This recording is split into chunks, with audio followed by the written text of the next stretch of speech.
بسم اللہ الرحمن الرحیم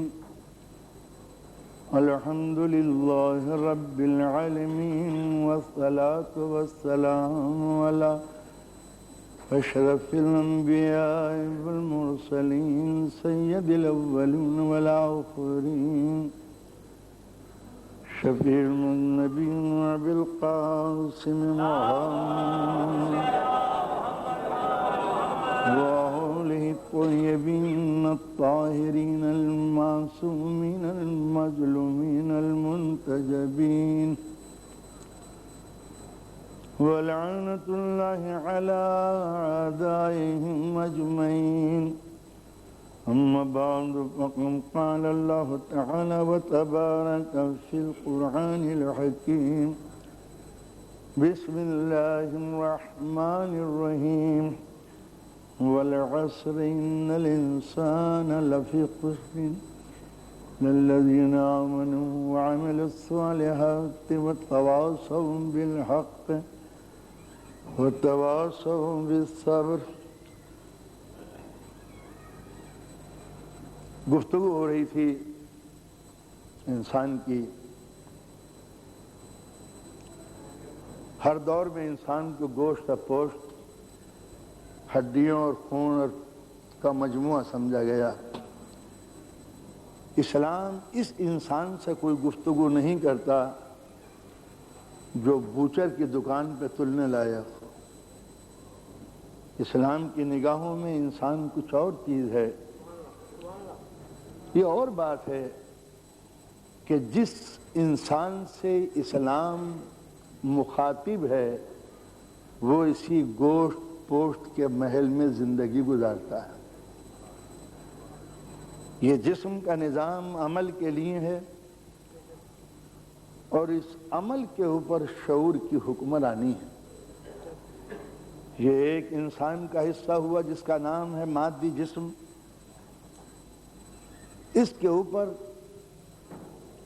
شعور کا انسان مسلط ہے جس کا کام ہے قوت تمیز، پروگریسو کوالٹی، پستیوں کو چھوڑنا، بلندیوں کی طرف قدم رکھنا. یہ دماغ کا کام ہے. عقل ہوتے ہوئے بلندی کو کوئی پستی کہے تو یہ جنون ہے، پاگل پن ہے. تو لہذا عقل کا کام یہ ہے ارتقائی، evolution, step by step, gradually. ایک حالت پہ اگر رہتا ہے دماغ حالت جمود پر تو وہ فرشتوں کی علامت تھی جس کو ہمارے آگے سر جھکانے پہ مجبور کیا گیا تھا. تو جمود وہاں سر جھکا دے جہاں تحریک عمل ہو. تو یہ آدم میں اور فرشتوں میں جو تمیز پیدا کی گئی وہ ایک ہی حالت پر ہیں. اس کے اندر ارتقائی کیفیت کوئی نہیں ہے کہ جبرائیل امین کا گریڈ بڑھا کر کچھ اور کر دیا گیا ہو. جو جہاں ہے وہ الا ما علمتنا، جو جہاں ہے وہ وہیں پر بیٹھا ہوا ہے. یہ جمود کی کیفیت تھی کہ جس کے اندر پروگریسو کوالٹی نہیں تھی اور یہیں سے آدم میں اور فرشتوں میں فرق پیدا ہو جاتا ہے. جو جمے رہیں اپنی جگہ پر اور اسی حالت پہ راضی ہوں وہ ملک ہے، اور جو ارتقاء کے لیے بے چین ہوتا ہو وہ بشر ہے. اس لیے کہ فرشتوں کو کسی بلند مقام پر نہیں جانا، جہاں ہے وہ وہیں ہے. مگر انسان کو اجر غیر ممنون وہاں پہنچنا ہے جہاں فنا کی ساری کڑیاں ٹوٹ جاتی ہیں اور یہ بقائے مسلسل میں شامل ہو جاتا ہے انسان، جہاں موت نہیں آتی اس کے اندر. تو اب انسان کو چونکہ ارتقاء کی منزل پہ قدم رکھنا ہے لہذا قدرت نے دماغ دیا. دماغ کا کام کیا ہے؟ چوائس، قوت تمیز. دو چیزوں میں فرق، which one is better، کون سی چیز بہتر ہے، کون سی چیز کمتر ہے. تو دو چیزوں میں قوت تمیز دماغ کا کام ہے. اب اگر انسان نے کسی ایسی چیز کا انتخاب کیا جو پستیوں کی طرف لے جائے اس کا نام ہے خسران، اور جو انسان کو ترقی کی طرف لے جائے اس کا نام ہے فلاح۔ تو انسان کی عقل کے دو سامنے ہیں، ثم رددناہ اسفل سافلین، یہ گرا بھی دیتی ہے، فلہم اجر غیر ممنون، یہ ابھار بھی دیتی ہے۔ تو معلوم یہ ہوا کہ عقل کے سامنے دو میدان ہے، یا تو گر جائے یا ابھر جائے۔ چوائس کے معنی ہے مجبور نہیں ہے، یہ گر بھی سکتا ہے، کوئی روکے گا نہیں، جب گرے گا تو اتنا گرے گا کہ تنزل کی سرحدیں اس پر ماتم کریں گے، اور جب ابھرے گا تو اتنا ابھرے گا کہ تصورات کی کمندیں ٹوٹ جائیں گی اور بام کمال اس کی سمجھ میں نہیں آئے گا۔ یا یوں کہہ دوں، جب گرے گا تو جانوروں کو پیچھے چھوڑ دے گا، اور جب ابھرے گا تو فرشتوں کو پیچھے چھوڑ دے گا۔ یہ عقل انسانی کا کمال ہے کہ اس میں تنزل کی آخری منزل بھی ہے اور اس میں ترقی کی آخری منزل بھی ہے۔ تو دماغ کا کام کیا ہے؟ جمود کو توڑنا اور آگے بڑھنا۔ دماغ کا کام کیا ہے؟ پستیوں کو چھوڑنا، بلندیوں کی طرف آگے بڑھنا۔ جب پستیوں کو اختیار کرے گا تو یہ انسان کا پاگل پن ہے، اور جب ترقی کو اختیار کرے گا یہی عروج شعور ہے۔ تو اب یہ منزل ہوئی کہ انسان کے سامنے چوائس ہے، کس کو چنے۔ اب اگر کبھی عقل کے سامنے ابہام پیدا ہو جائے، فضا فوگی ہو، گرد و غبار ہو، شکوک و شبہات ہو، ابہام ہو، دماغ فیصلہ نہ کر پائے کہ کدھر جاؤں، تو اس مزمحل عقل کے لیے شعور عصمت کو ہادی بنایا کہ جہاں تمہاری عقلیں تھک جائیں اپنی عقل پہ فیصلہ مت کرنا، ہادی عقل موجود ہے۔ یہ ہادی عقل کا کام کیا ہے؟ تمہارے سامنے جن راہوں میں گرد و غبار اٹھ چکا ہے اور راستہ مسدود ہو گیا ہے، وہاں یہ مینارہ نور کی طرح تم کو ہدایت دیں گے۔ دنیا گمراہ ہو سکتی ہے، عصمت گمراہ نہیں ہوتی۔ عقلیں تھک جاتی ہیں، معصوم عصمت کبھی نہیں تھکا کرتی۔ عقل مزمحل ہو جاتا ہے، یہی وجہ ہے کہ معصوم کی زندگی میں تردد نہیں ہے۔ میری زندگی میں تردد ہے۔ تردد کیا؟ چوائس، یہ لوں یا یہ لوں، یہ کروں یا یہ کروں۔ بشر کی زندگی میں تردد ہے، عقل فیصلہ نہیں کر پاتی کہ کیا کروں۔ معصوم عقل کبھی تردد میں نہیں پڑتی، کیا کروں یا کیا نہ کروں۔ اس کی عقل وہی سے منسلک ہے، ہاٹ لائن سے۔ پتہ نہیں ہاٹ لائن میں صحیح کہے پایا یا نہیں پایا۔ عقل عصمت ہاٹ لائن سے منسلک ہے، ٹیلی فون کی وہ لائن جو ڈائریکٹ پریزیڈنٹ سے ملی ہوئی ہو اور بیچ میں انٹرپریٹر انٹرفیئر نہ کرے، وہ ہاٹ لائن ہے۔ تو عصمت کو خدا سے مشورہ لینے میں کوئی وقت کی ضرورت نہیں ہوتی۔ وحی الہی اور شعور امامت، میں یوں کہہ دوں وہی جس مقام پر رکتی ہے اسی کو شعور امامت کہتے ہیں۔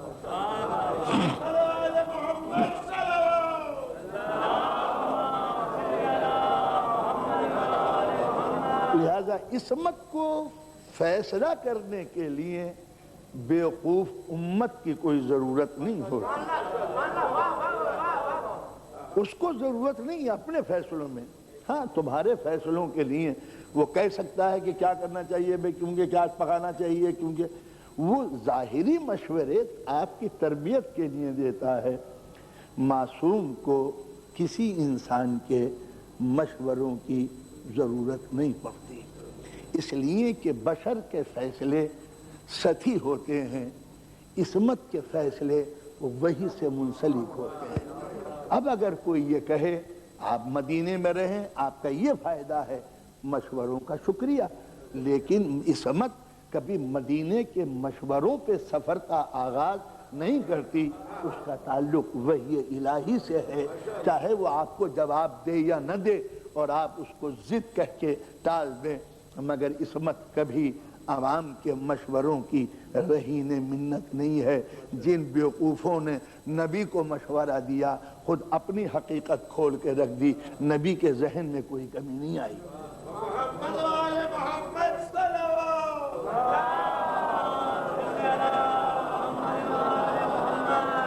اور نبی کی بارگاہ میں مشوروں کو یوں موقع مل گیا تاکہ آپ پہچان سکیں کہ نبی کی بزم میں بیٹھنے والے کون کون لوگ تھے جو نبی کو مشورہ دینے کا حوصلہ رکھتے تھے۔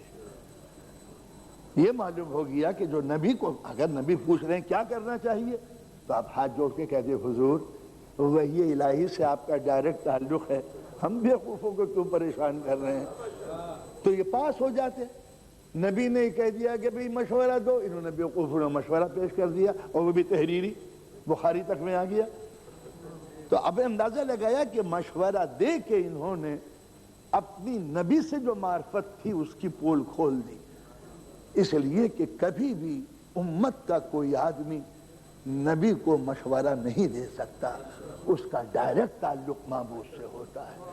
وہ عوام کے مشوروں پہ نہ کوئی جمہوری نظام تو ہے نہیں نبوت، وہ تو الہی نظام ہے۔ جب الہی نظام ہے تو آپ کے مشوروں کی کیا ضرورت ہے؟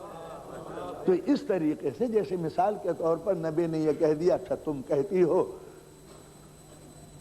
تو تمہارے کہنے کی بنا پر میں آج سے اپنے اوپر شہد حرام قرار دیے لیتا ہوں۔ یہ بیچاری سیدھی سادی بیویاں تھیں، پھنس گئی، ورنہ یہ کہتی ہے حضور خدا کے واسطے شریعت میں مداخلت مت کیجیے کہ ہم بدنام ہو جائیں گے، رسوا ہو جائیں گے۔ ہم نے یہ سمجھے کہ ہم نے بڑے تیر مان دیے، اچھا ہماری وجہ سے آپ شریعت میں حرام۔ نتیجہ یہ ہوا کہ قیامت تک گرفتار بلا ہو گئی۔ یا ایھا النبی لما تحرم ما اہل اللہ لک تبتغی مرضات ازواجک، تم کو یہ حق کس نے دیا کہ تم ہماری حلال کی ہوئی چیزوں کو حرام قرار دے دو، وہ بھی بیویوں کے کہنے کی بنا پر؟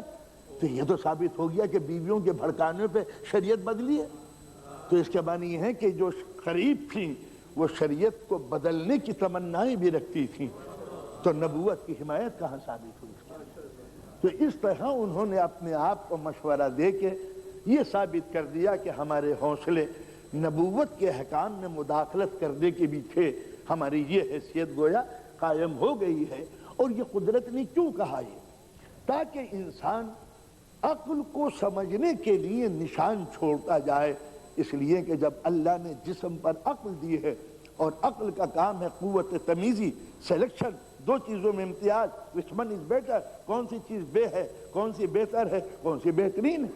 تو جب قوت کا عقل کا کام یہ ہے تو پھر اس کے سامنے یہ چیزیں آنی چاہیے۔ کس نے مشورہ دیا، کس نے سر تسلیم خم کر دیا۔ تو اب دو سر تو ملیں گے، ایک اکڑا ہوا سر، ایک جھکا ہوا سر۔ عقل انسانی سے پوچھو which one is better۔ نبی سے مطلقاً اطاعت کس نے کی اور نبی کو مشورہ دے کے گستاخی کرنے کی کس نے جسارت کی؟ اسلام کا پورا نظم نظام اسی قوت تمیز پر ہے۔ قدرت نے کہا ہم دین سمجھانے میں پاور استعمال نہیں کریں گے، لا اکراہ فی الدین، دین میں ہم پاور استعمال نہیں کریں گے جب عقل دی ہے تم کو۔ ہاں اگر بھینس غلط چلے گی تو اس کو کنٹرول کرنا ہم جانتے ہیں، اونٹ غلط چلے گا تو اس کو کنٹرول کریں گے۔ کبھی نہیں سنا ہوا کہ اونٹ نے جو ہے نا وہ بچے کھا لیے، کبھی نہ سنا ہوگا کہ بکری آئی اور اس نے بھنے ہوئے کباب کھا لیے، کباب سے باہر گیا ہوا تھا، بکری سارے کباب کھا کے چلے گئی اور نہاری نے چھوڑی نہیں اس نے۔ تو کیوں؟ اس لیے کہ جانور کے شعور پر قدرت کا اپنا کنٹرول ہے، وہاں تمنائیں گستاخ نہیں ہوتی، وہاں آرزوئے بے باک نہیں ہوتی، وہاں پر انسان اپنی تمناؤں کو بے حساب نہیں چھوڑتا، مگر انسان کی عقل آزاد رکھی ہے، جو دل چاہے کرو۔ ہم نے تو وہاں پر شریعت لے کے کوئی ڈنڈا نہیں بیٹھا کہ خبردار صبح کو اٹھو ورنہ پیٹ میں درد ہو جائے گا، روزہ رکھو ورنہ پہلی تاریخ سے منہ بند، غیبت سننے کے لیے کام تیاری نہیں ہے، شٹر لگے ہوئے ہیں، جہاں غیبت آئی یہ بند ہو گئے۔ ایسی مشینیں ایجاد کیے نہیں کہ غلط کارڈ دے دو تو پھینک دے گا وہ، ایسا ہے یا نہیں؟ ہم رات کو پیٹرول لینے کے لیے گئے لندن میں، تو ایک صاحب اپنا انہوں نے پیٹرول پاؤنڈ ڈالا، اس میں نہیں پیٹرول نکل آیا۔ ہمیں شرارت سوزی، ہم تو تھے ہندوستانی، ہم نے بڑی 50 روپے کا نوٹ لے کے اس میں ڈال دیا، کر دیا اس نے۔ تو جب ہم ایسی مشینیں بنا سکتے ہیں کہ ناجائز نوٹ کو تھو کر دے، تو کیا قدرت ایسا نہیں بنا سکتا کہ انسان کو ایسا بنا دیتا کان بس غیبت نہیں سنیں گے باقی ہر چیز سنیں گے؟ بڑی پیاری قرأت سننے تھے، بس جیسے ہی ملکہ ترنم کا قصیدہ شروع ہوا ہی کان بند ہو گئے۔ ارے کیا ہوا؟ انہوں نے کہ وہ غزل آ رہی تھی، ہم نے منع کر دیا ہے۔ تو اگر ایسا قہری نظام ہوتا تو رسولوں کو بھیجنے کی ضرورت نہیں تھی، انسان کے دماغ پر ایک فرشتہ مسلط کر دیتا، جب یہ بندہ غلطی کرے ایک تماشا مارو اوپر سے، کیا روزہ نہیں رکھتا، اچھا اس کے پیٹ میں درد کر دو، جو کھائے وہ الٹ دے۔ تو یہ قہری روزے کیا ثواب ملتا؟ میدان جنگ میں انہوں نے کہا جو کچھ وہ بھاگنے مت دینا فرشتے، تو ہر فرشتہ ایک مجاہد کا پیر پکڑے ہوئے ہوتا، وہ آگے تو بڑھ سکتا پیچھے نہیں بڑھتا۔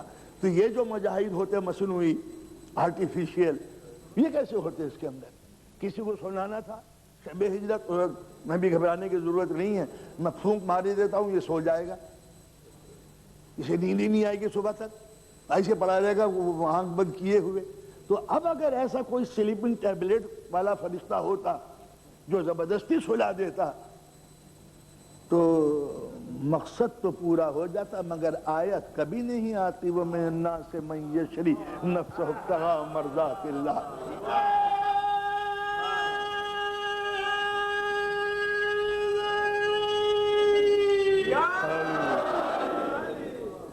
اصحاب کہف کو سلایا تو کون سا سورہ آ گیا ان کی شان میں کہ قابل تعریف ہے یہ لوگ جو سوئے ہوئے، کچھ نہیں، اللہ نے اپنی صفت سے سلایا ہے تو تعریف کس بات کی؟ قصیدہ تو جب بنتا جب اپنی مرضی سے سوتے۔ تو اسی طرح اگر نیکیاں قہری طریقے سے کرتے کہ جبرائیل امین میدان جنگ سے بھاگنے نہ دیتے اور میری شان میں قصیدہ آ جاتا سبحان اللہ بڑا بہادر ہے، کیا بہادر ہے؟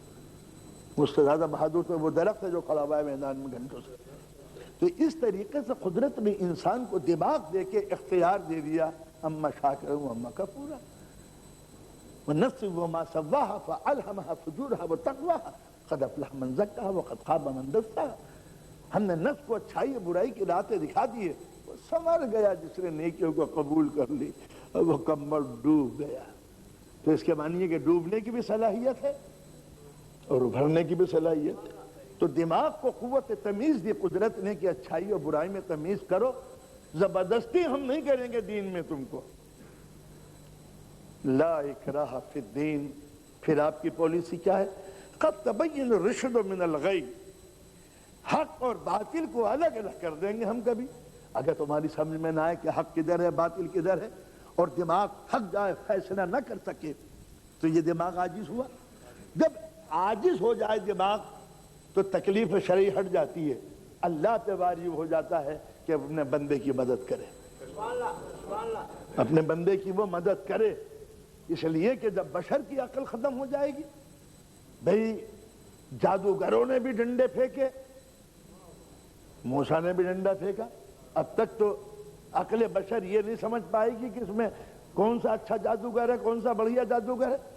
وہ تو دونوں کو جادوگر سمجھ رہے تھے، دربار فرعون کے دربار والے دونوں کو جادوگر سمجھ رہے تھے، انہوں نے بھی ڈنڈے پھینک دیے، انہوں نے بھی ڈنڈے پھینک دیے۔ موسیٰ کا ڈنڈا اژدہا بن کے سب کو نکل گیا۔ یہ کیا ہے؟ تم تمیز نہیں کر رہے تھے کہ جادوگر کون ہے، اب بتاؤ۔ قد تبین الرشد من الغی، حق اور باطل کو ہم الگ الگ کر دیں گے۔ جب ججمنٹ ہوگا تمہاری سمجھ میں نہیں آئے گا، فوقی دستی کدھر جائیں، تو اللہ پر واجب ہو جاتا ہے حق کو واضح کرنا۔ تو اگر حق اور باطل، منافق اور مومن مل ایسے جائیں کہ پتہ نہ چلے کہ مومن کون ہے منافق کون ہے عقل فیصلہ نہ کر پائے تو اللہ پر واجب ہو جاتا ہے کہ وہ حق کو الگ الگ کر دے، حق اور باطل کو۔ تو سیپریشن کرنا اللہ کا کام ہے، سلیکشن کرنا بندے کا کام ہے۔ تو اب ایک ہی مسئلہ رہ جاتا ہے سلیکشن کا، حسن انتخاب۔ تو اللہ کی پالیسی تھی ہم زور نہیں ڈالیں گے، اے منافقو تم دل میں باتیں بھر کے آ جاؤ نبی کی بزم میں۔ میرا نبی عصمت کی ٹیلیسکوپ سے سب جانتا ہے کہ کون کیسا ہے کون کیسا نہیں، مگر چونکہ وہ میرا نمائندہ ہے، میری پالیسی کے تحت وہ یہ نہیں کہتا کہ تم منافق ہو، تم مومن ہو، تم کامل ہو، تم ادھورے ہو، تم چکر ہو، الو ہو، کچھ بھی آئیے تشریف اہلاً و سہلاً آئیے، سب کو بٹھاتا چلا جاتا ہے اللہ کی پالیسی کے تحت۔ جیسے اس نے ابلیس کو اور سارے فرشتوں کو ایک جگہ بٹھا دیا، بیٹھ جاؤ بیٹھ جاؤ۔ تو فرشتوں کو تو علم نہیں تھا کہ یہ کون ہے، اللہ کو علم غیب تھا۔ تو اللہ نے کہا او ابلیس، او خوب چکر میں دینا چاہ رہے ہو، کم وقت یہاں تک آ گیا تو، شیطان کہیں کہ ابلیس مردود۔ تو کہتا ہے کہ نہیں حضور میں، تو فرشتوں کی سمجھ میں نہیں آتا کہ جس کے سجدے اتنے پائیدار ہوں اس کے کیا خطا ہو گئی۔ تو قدرت کی حکمت عملی یہ نہیں ہے کہ وہ کسی کے منہ پہ ٹوک دے، ہاں بھائی فرشتوں ہم آدم بنانا چاہتے ہیں خلیفہ، سارے فرشتے اس کو بنائے گا، ہمیں بنا دے، خبردار جو ہم جانتے ہیں تم نہیں جانتے، آرڈر آ گیا۔ مگر قدرت نے پھر آزمایا دونوں کو علم کے موقع، یہ بیٹھا راکھس آوا، اس نے کچھ نہیں کہا، یہ جانتا تھا کہ اگر فرشتے جیت گئے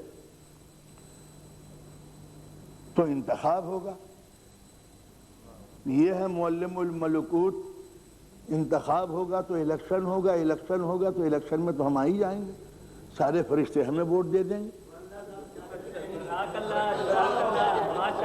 وہ چپ بیٹھا رہا، دیکھتا رہا منظر کے لیے کہ اگر فرشتوں کے حق میں فیصلہ ہوا کہ ہاں بھائی تمہیں بلا دیں گے، ہمیں بلا دیں، ہمارے پاس عبادت ہے، تو فرشتوں کی عبادت سے میری عبادت تو قوی ہے، میں تو جن ہوں، یہ فرشتے ہیں، یہ مجبور ہے، میں اختیار ہوں، لہذا میرا ہی سلیکشن ہوگا، بچوں میں بیٹھے رہو، بن گیا۔ لیکن جب وہاں پر معلوم ہوا کہ نہیں صاحب کوالیفیکیشن دیکھی جا رہی ہے، کوالٹی دیکھی جا رہی ہے، یہ بڑا گھبرا کہ کوالٹی، ارے یہ تو بڑی مصیبت ہوگی، امتحان ہو رہا ہے وہ بھی علم کا۔ اب یہ جیت گئے جناب اعظم صاحب، فرسٹ کلاس فرسٹ نمبر، کہیں کہیں فیل ہونے کا وہ سوال نہیں ہے، عصمت کہیں فیل تھوڑی ہوتی ہے۔ اب قدرت نے کہا سرنڈر ہو جاؤ، سبمٹ یور سیلف، سب کے سب گر جاؤ اس کے سامنے۔ تو یہ جسم کے آگے نہیں جھکے تھے، علم کے آگے جھکے تھے، اور یہ دنیا والوں کو بتا دیا تھا کہ اگر دنیا کی طاقتوں کو جھکانا چاہتے ہو تو علم حاصل کرو۔ فرشتے کے معنی فرشتہ ہی نہیں ہے، پاور بھی ہے، تو اگر فرشتے جھکے تھے علم کے سامنے تو دنیا کی طاقت کو جھکانا ہے تو علم حاصل کرو، اور اگر جاہل بن گئے تو پھر جانوروں کے آگے سجدہ کرو گے۔ تو لہذا جب فرشتوں سے کہا گیا سر جھکا لو، اطاعت علم نے سر جھکا لیا۔ وہ بھڑکیلا آگ والا ابا واستکبر وکان من الکافرین، میں سر نہیں جھکاؤں گا۔ قدرت نے کہا اسی دن کے لیے تو یہ سارا ہنگامہ تھا، تاکہ واضح ہو جائے عمل سے قد تبین الرشد من الغی، کہ حق کدھر ہے اور باطل کدھر ہے۔ اگر تو میری عبادت کرتا ہوتا تو میرے حکم کے آگے سر جھکا دیتا، تو عبادت نہیں کر رہا تھا، عادت تھی تیری۔ تو جہاں عادت ہو اور عبادت نہ ہو، اسی واسطے اگر جس کی سونے کی عادت تھی یا جاگنے کی، اس کے لیے بڑی پریشانی تھی۔ جاگنے والے کی عادت سلا رہی ہے اور حکم کہہ رہا ہے کہ سو جاؤ، تو اب وہ عادت کا غلام ہے یا عبادت کا غلام ہے؟ عادت کا غلام ہوتا تو جانگتا رہتا، جھانکتا رہتا، کروٹیں بدلتا رہتا، یہ کروٹیں بدلنا ہی بتا دیتا کہ کوئی نقلی لیٹا ہے۔ ملاحظہ فرمایا؟ تو اللہ کا کام یہ ہے ایسے حالات پیدا کر دے کہ عقل اس اتنی قوت تمیز حاصل کر سکے کہ پہچان سکے کہ حق کیا ہے باطل کیا ہے، اور کوئی چیز اللہ کے ہاں استعمال نہیں ہوتی حق کو پہنچانے کے لیے۔ لہذا وہ یتیم عبداللہ کو رسول اعظم بناتا ہے۔ اگر وہ کہیں کسی شہنشاہ کو بنا دیتا، لق و دق صحراؤں میں اس کا پھیلا ہوا لاکھوں کا لشکر ہوتا، سر پہ تاج زریں ہوتا، جاہ و جلال ہوتا، عظمت ہوتی، دولت خامور ہوتی، ادھر سے مشرق سے لے کے مغرب تک خدمت شاہانہ اور پرچم زرانہ بلند ہوتے رہتے۔ کون بیوقوف ہے جو ایسے انسان کو رسول اللہ نہ کہے سلام علیکہ یا رسول اللہ؟ اس لیے کہ نہ کہو گے تو نیزہ لیے کھڑا ہے، مار ڈالے گا وہ۔ تو یہ جو دنیا کلمہ پڑھتی تو یہ عظمت رسول کے آگے نہیں، لشکر کی ہیبت کے آگے۔ لہذا یتیم عبداللہ کو رسول اعظم بنایا گیا۔ تو معلوم ہوا کہ تسخیر ممالک کوئی خوبی نہیں ہے کہ ملک فتح کرنے والا ہوتا وہ تو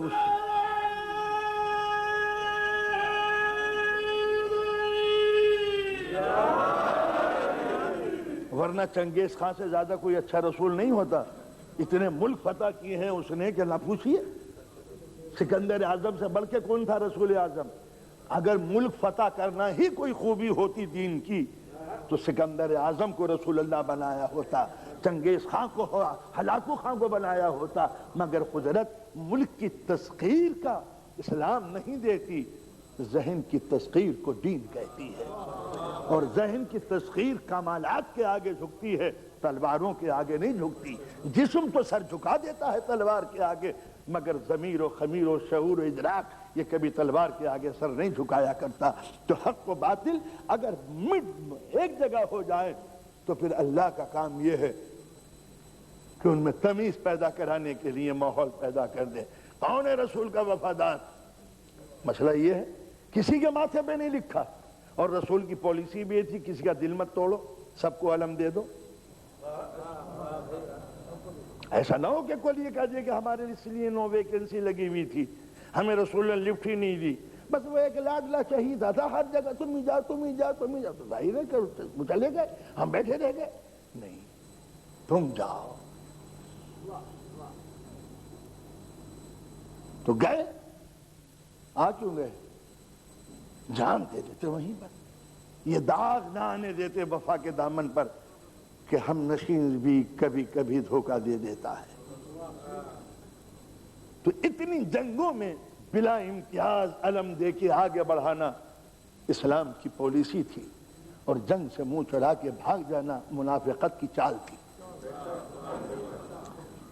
تو کسی موقع پر بھی آزما کے دیکھا ہوتا ہے، جہاں اندیشے سر ابھارے ہوئے ہوں، اور جہاں خدشات نے گھاٹیاں کھود دی ہوں، اور جہاں ڈر اور خوف نے اپنا جال ڈال دیا ہو، جب پائے ثبات میں تزلزل آیا ہوا ہو، اور ہر بھاگنے والا بھاگ کر اما مچا رہا ہو۔ سائیکولوجی میں یہ موق سائیکولوجی ہے، یعنی جب سب کر رہے ہوں تو آدمی کرنے لگتا ہے۔ میرا محترم مجمع بیٹھا ہوا ہے، 50 آدمی ایک دم سے اٹھ کے بھاگنے لگے، آپ مولوی سب سے پہلے کود کے باہر جائے گا، یہ کیا ہو گیا، بھاگو۔ تو یہ موق سائیکولوجی ہے کہ عوام کے رجحان کی وہ تیز رو ہوتی ہے کہ کوئی اس کے آگے رکتا نہیں ہے، جیسے ہوائیں تیز چلیں تو گرد و غبار آگے آگے ہو جاتے ہیں، اسی طرح عوام کے رجحان کے آگے ذہن رکتا نہیں ہے، ذہن بھی کہتا ہے چلو بھاگ چلو۔ لیکن جہاں بھاگنے کا چلن عام ہو اور وہاں ایک قدم رکا ہوا ہو، ہر ذہن یہ سوچے گا کہ یہ عوام کی پیداوار تھی یا امام کی پیداوار ہے، بس جو دیکھ کے بھاگ جائے وہ ادھر کا ہے، اور جو بھاگو ہوئوں کو نظر میں نہ لائے وہ ادھر کا ہے۔ قد تبین الرشد من الغی۔ قدرت کا کام ہے حق و باطل کو الگ الگ کر دینا، اور رسول سے کہلوا دیا بلاؤ انہیں، تو بلانے کے لیے نبی کا زخمی ہونا ضروری تھا؟ تو زخمی ہونا کوئی اللہ کی کمزور پالیسی نہیں تھی، اظہار حق کے لیے ضروری تھا کہ اس کا محبوب رسول زخموں سے چور ہو جائے، تاکہ غیرت ایمانی اگر ابھی تک غیرت میں نہیں آئی تو نبی کا لہو دیکھ کے تو غیرت میں آ جاؤ، اور لہو دیکھ کے بھی اگر غیرت میں نہیں آئے تو جب نبی پکار رہا تھا اور تم پلٹ کے بھی نہ دیکھتے تھے تو پہلے قرآن سے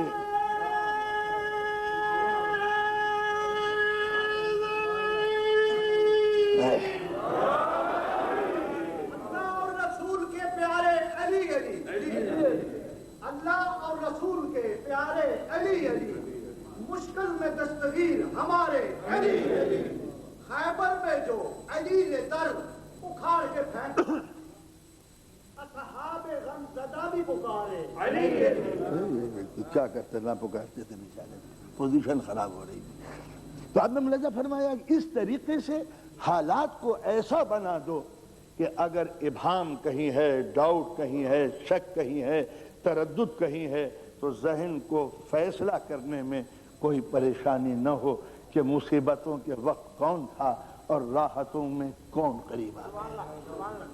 پورا اسلامی جنگ کا یہ نقشہ کہ کبھی شکست ہے اور کبھی فتح، ورنہ اگر یہ گارنٹی ہو جاتی کہ نبی تو فتح ہی حاصل کرتا ہے، چلو کوئی ڈر کا شائبہ جہاں نہ ہو، چلو لوٹ کا مال ملے گا، گارنٹی ہے کہ اللہ کا رسول جیتتا ہی ہے، جانے میں کیا پریشانی تھی؟ جہاں گارنٹی دے دی جائے کہ کچھ نہیں ہوگا تو سب جاتے۔ کودنے کا حکم تھا، یہ کب گارنٹی تھی کہ نہیں جلنے دیں گے؟ ابراہیم کا یہی تو امتحان تھا، کود جاؤ، جلوں گا یا نہیں جلوں گا سوچ لیتے تو خلیل نہ کہلاتے، تو کہہ رہا ہے لے، بے خطر کود پڑا آتش نمرود میں عشق، عقل کی محو تماشائے لب بام ابھی۔ یہ شعر کو بعد میں کہیں گے، اس میں آپ کو شک پیدا ہو سکتا ہے کہ آپ مگر وہ، بہرحال اس وقت موقع نہیں ہے، وقت کی نزاکت کے تحت۔ تو اس طریقے سے یہ نہیں کہا جاتا کہ نتیجہ کیا ہوگا، چاہنے والا حکم سنتا ہے، نتیجے کی پرواہ نہیں کرتا، اسے عمل کرنا ہے، کیا ہوگا جو بھی ہو۔ تو کبھی نتیجہ بتا دیا جاتا ہے کہ یہ ہوگا، تیار ہو، تو عشق پھر فرار نہیں کرتا کہ جب موت آنی ہے تو بھاگ جاؤ۔ یہ تو اللہ کا کرم تھا جو بتا دیا کہ رزلٹ یہ ہوگا، لیکن یہ تو ہمارے لیے ہے، ہمیں تو جانا ہے نتیجہ کچھ بھی ہو۔ تو لہذا اللہ کا یہ نظام ہے کہ دین اسلام کے اندر فیصلہ آپ کو کرنا ہے، اور فیصلہ آپ کو یوں کرنا ہے کہ آپ کو جزا و سزا سے گزارنا ہے، جس کا میں ذکر کر چکا ہوں کہ اگر فیصلہ صحیح ہے تو انعام دیں گے، فیصلہ غلط ہے تو سزا دیں گے۔ اس کے لیے تیار ہو جاؤ، اس لیے ہم تمہارے سامنے عصمت کی تاریخ رکھ رہے ہیں کہ تمہارا ذہن کس کو دیتا ہے۔ ایک طرف موقع پا کر تخت پہ بیٹھنے والے، یہ ہوشیار لوگ ہیں، کتنے چالاک ہیں، ارے واہ حکومت مل گئی، بغیر ہدی لگائے نہ فٹ کری، رنگ چوکھا آ گیا، نہ خون بہا، نہ پسینہ بہا، نہ کسی کو مارا۔ اے بھیا تم نے کسی کو مارا بھی ہے جنگ میں آج تک؟ کوئی زخمی بھی ہوا تمہارے ہاتھوں سے؟ آپ ہاسپٹل رپورٹ دیکھ لو، کوئی نہیں زخمی ہوا۔ ہم ایسے شاندار مجاہد تھے، نہ کسی کو مارتے تھے نہ خود مرتے تھے، نہ کسی کو زخمی ہونے دیا نہ خود زخمی ہوئے۔ ایسا آدمی اگر برسر اقتدار آ جائے تو کتنا چالاک آدمی ہے، اس کو کیا کہیں گے جو زندگی بھر خون دیتا رہا، نچوڑتا رہا۔ تو خون نچوڑنے کے نتیجے میں قوم نے اسے کیا دیا؟ تو اگر قوم کی داد و دہش ہی سب کچھ ہوتی تو اللہ کی دوزخ و جنت کس دن کے لیے ہوتی؟ تو معلوم ہوتا ہے یہ قوم کسی کے لیے انعام نہیں دیتی، یہ اتنی غدار ہے کہ جس کی قوت بازو سے خیبر فتح ہوا، اور خیبر فتح ہونے کے بعد جس کی روٹیوں سے مسلمانوں کے بھوکے پیٹوں کی آگ بھری، انہی غداروں نے اس کے بچوں پہ کھانا بند کر دیا۔ ملاحظہ فرمایا، یہ ہے حق و باطل کا وہ فیصلہ کہ یہ آپ کو کرنا پڑے گا رسول کی پوری تعلیم پر دیکھ کے۔ یہاں جنگ بھی ہے، شکست بھی ہے۔ میں نے عرض کیا نا کہ اگر جنگ ہی جنگ ہوتی اور فتح ہی فتح ہوتی تو دنیا گارنٹی سمجھتی جب نبی جس جنگ میں جاتے ہیں فتح ہوتے ہیں، لہذا چلو، لہذا قتل بھی ممکن ہے، مسلمان کو بھاگنا بھی پڑتا ہے۔ ان حالات میں اسلام کی تاریخ آگے بڑھ کے ذہن کے فیصلوں کو دیکھتی ہے۔ صفات قدم کس میں تھا؟ عبادت پہن کس میں تھی؟ دن کے روزے کس میں تھے؟ شب نبی ہول میں صدائے اللہ کس کی تھی؟ وہ کون تھا جسے جنگ کے شعلے ہلا نہ سکے؟ وہ کون تھا جو مسلح پہ آ کے کانپتا تھا؟ ایک ہی انسان جس کو ہزاروں کا لشکر نہ ہلا سکے، وہ کیا چیز تھی کہ خوف الہی سے اسی کے قدم کانپ رہے تھے؟ کیا ذہن انسانی سوچے گا نہیں؟ وہ جو خود بھوکا تھا مگر کبھی کسی سائل کو دروازے سے بھوکا نہیں ڈالے، کون تھا وہ؟ کیا ذہن انسانی اس کا فیصلہ نہیں کر سکتی؟ یہ سارے حالات جو آپ دیکھتے ہیں کہ یہ کیوں ہوا، یہ ذہن انسانی کے فیصلے کے لیے ہیں کہ تم کیا کرتے ہو۔ لہذا ائمہ کی زندگی کے مختلف دور گزارے تاکہ تم فارمونہ نہ بنا لو کہ امام تو بس تلوار ہی چلاتا ہے، ہم تلوار میان میں بھی رکھ لیتے ہیں۔ تو دماغ کا کام ہے کہ دونوں حالتوں میں اسے امام سمجھو۔ جب وہ شمشیر بکف ہو تب بھی وہ امام ہے، اور وہ صلح کا خوگر بن کے چپ ہو جائے، اور خبردار کبھی یہ نہ سمجھ لینا کہ وہ اب بڑھیا امام ہے یا گھٹیا امام ہے۔ حسن کی صلح نے وقار عصمت کم کیا، اور نہ شبیر کی جنگ نے حسن کے مقابلے میں امام حسین کا رتبہ کچھ آگے بڑھایا۔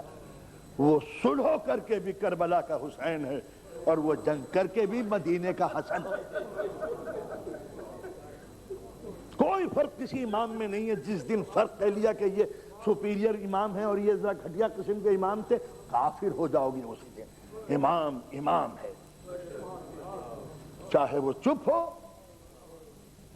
کربلا کے حسین اعظم میں اور زندان شام کے اسیر میں کوئی فرق نہیں۔ لہذا امامت جس منصوبوں کو لے کے چلتی ہے وہ پروگرام اس کا اپنا بنایا ہوا نہیں ہوتا، وہ معبود کے احکام کے تحت زندگی گزارتا ہے۔ اب مجھے نہیں معلوم کہ کھل کے جنگ کرنا زیادہ بہادری ہے یا صبر کر کے چپ ہو جانا زیادہ بہادری، مجھے نہیں معلوم کہ اس میں سب سے زیادہ مشکل کام کس کے لیے ہوا۔ عصر عاشور تک پہنچنا مشکل ہے یا عصر عاشور سے شروع ہونا مشکل ہے؟ محسوس کیا کتنا فرق ہوا؟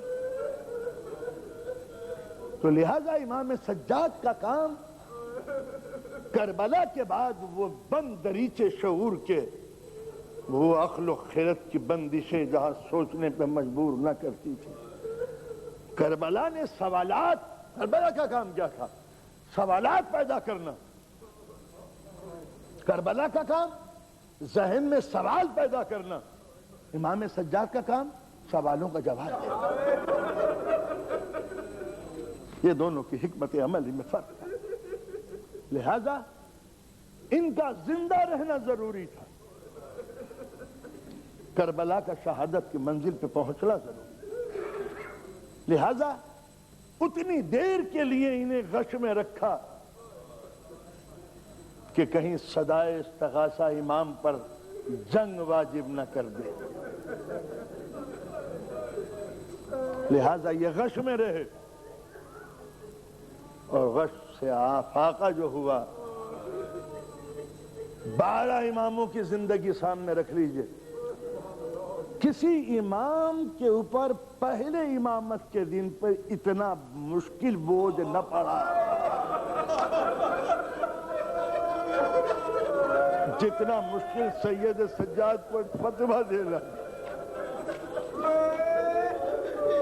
امام حسین کی پوری شہادت کی تاریخ ایک طرف، اور امام سجاد کے لیے یہ مسئلہ بیان کرنا کہ بیٹا جل مریں یا باہر نکلیں،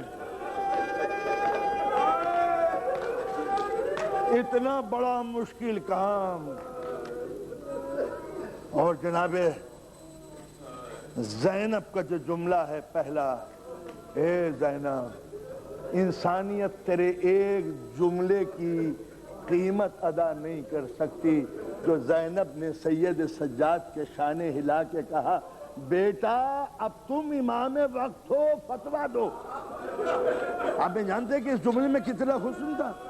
زینب نے پرسہ دے دیا، میرے سجاد اب تیرا باپ جو امام تھا وہ نہیں ہے امام، اب تم امام وقت ہو، فتویٰ دو۔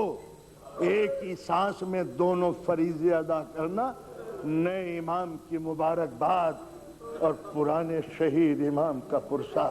یہ زینب کا وہ جملہ تھا جو صرف علی کی بیٹی کہہ سکتی تھی، دنیا میں اس سے پہلے نہ اس کے بعد کسی نے یہ جملہ ادا نہیں کیا۔ اب سید سجاد اگر انسان ہوتا، کوئی محض انسان، سوچتا دھواں پھیلا ہوا، آگ برستی ہوئی، گرمی کا ماحول، سب کے سامنے زینب کبریٰ یہ سوال کر رہی ہے، عقل تھک جاتی، یہ فیصلہ نہ کر پاتی، مگر سید سجاد نے پہلا فتویٰ اپنی امامت کی تاریخ کے پہلے لمحے کا، پھوپھی اماں جان بچائیے۔ آپ سمجھے کہ جان اس زندگی کو کہہ رہے تھے جناب زین العابدین کہ اپنی یہ جان بچا لیجئے، وہ تو مدینے میں رہ کے بچ جاتی۔ جان کے معنی ہے کہ حسین کی زندگی جو اب تم سے، تم اگر نہ رہیں تو پیغام حسینی کون لے جائے گا، اور پیغام حسینی نہ پہنچائے گا تو عقل انسانی کے سامنے حجت کیسے قرار پائے گی؟ لہذا انسان کے سامنے حجت تمام کرنے کی ذمہ داری آج اس ضعیف و کمزور و ناتواں علیل و بیمار کے ذمے، دوسری طرف اس کے ذمے جس کی کمر خمیدہ ہو چکی، جس کے بکھرے ہوئے بال اب سفید ہو گئے، جس کے ہاتھوں میں راشا پڑ گیا، مگر اس ٹوٹے ہوئے جسم پر زینب نے کبھی نظر نہیں ڈالی۔ وہ اندر کی زینب جو علی کی بیٹی تھی، وہ اس جسم سے بے نیاز تھی۔ تم اسے پانی دو یا مت دو، تم اسے اسیر کرو یا مت کرو، تم قید و بند کی زندگی سے گزارو یا مت گزارو، دربار ابن زیاد میں لے جا کے زینب کو احساس کمتری کا شکار بناؤ یا مت بناؤ، یہ میرے جسم کا تعلق ہے۔ میری اندر کی زینب جوان ہے، علی کی جرأت کی طرح، اکبر کے شباب کی طرح علی اکبر میرے اندر زندہ ہے، میرے اولو محمد کم مرے ہیں، اپنے کلیجے میں سجائے آ رہی ہے وہ زینب اور آج ابن زیاد کے دربار میں زینب پہنچ گئی، دین کا کام شروع ہو گیا۔ قد تبین الرشد من الغی، حق و باطل کو الگ الگ کرنے والی زینب، آج وہ زینب نہیں جس کا ٹوٹا ہوا جسم ہے، وہ ملازم نہیں، اوئی اکبر کی پھوپھی زینب، اوئی عباس کی بہن زینب، اور حسین کی دودھ شریک بہن وہ زینب جس کو علی نے عالمہ غیر معلمہ قرار دیا۔ وہ ایک وحی ہوتی ہے جس کو فرشتہ لاتا ہے، جس پر وہ الہام ہوا ہے جو کسی فرشتے کا رہین منت نہیں۔ یہ زینب الہام والی زینب، یہ عصمت کی اتنی قریب منزل ہے کہ لاکھوں ہاجرائیں آ بھی جائیں تو زینب کا مقابلہ نہیں کر سکتی۔ ایک لفظ کہہ دوں، اے معصومہ کربلا،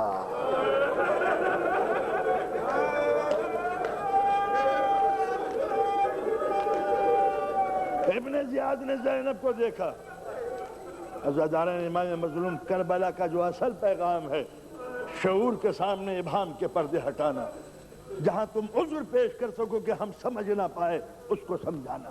قیامت تک کے لیے مسلمان کی زبان بندی کر دی جو یہ کہے کہ ہم کربلا نہ سمجھ پائے۔ ابن زیاد کے سامنے زینب، اب ذرا منصیبت ملاحظہ فرمائیے، اس کو مصائب کے رخ میں نہیں، پیغام زینب اور اصل منشا منشور کربلا۔ ابن زیاد اپنی ظاہری سطوت اور فتح پر نازاں زینب کو دیکھ کے تھکی ہوئی زینب شرم سے سر جھکا ہوا، سفید بالوں کی ایک چادر زینب کے چادر،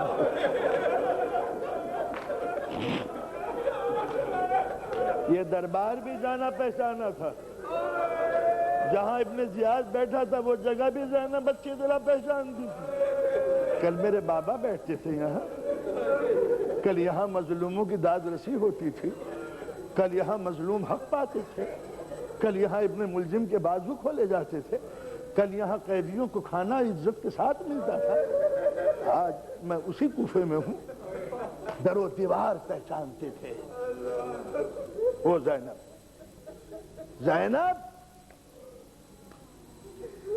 تم نے دیکھا کہ خدا نے ہمارے امیر کو کتنی بڑی فتح بخشی۔ ایک ضعیف عورت سے یہ کہنا ایک مرد کہ ہم کو فتح بخشی، ابن زیاد کہہ چکا تو زینب کا سر اٹھا۔ ابن زیاد تو نے دیکھا کہ خدا نے ہم کو نبوت اور امامت بخشی، مقابلہ کیجئے۔ ابن زیاد کہہ رہا ہے کہ ہمارے امیر کو فتح بخشی، زینب کہتی ہے خدا نے ہم کو نبوت اور امامت بخشی۔ قد تبین الرشد من الغی، حق اور باطل کو الگ الگ کر دیں گے اگر تم اب بھی بے ضمیر لوگ نہ سمجھ پائے کہ نبوت اور امامت کہاں نازل ہوئی ہے۔ ابن زیاد انکار نہیں کرتا، یہ کھلے ہوئے ابن زیاد کی طینت کی شکست فاش ہے۔ اگر کربلا میں عباس کے بازو علم اور مشکیزے سے بندھے ہوئے ہیں تو زینب کی زبان بندھی ہوئی نہیں ہے۔ عباس تیری مجبوری کا بدلہ لوں گی میرے فاتح، میرے غیور علی کے بیٹے، تیری اسلام کی مجبوریوں نے تیرے ہاتھوں میں بیڑیاں ڈالی تھی۔ کیا بتاؤں مجھے ایک جملہ جانب زینب کا یاد آ گیا، کہتی ہیں عباس جب تک تو زندہ تھا یقین نہیں آتا تھا کہ بازو بند ہے۔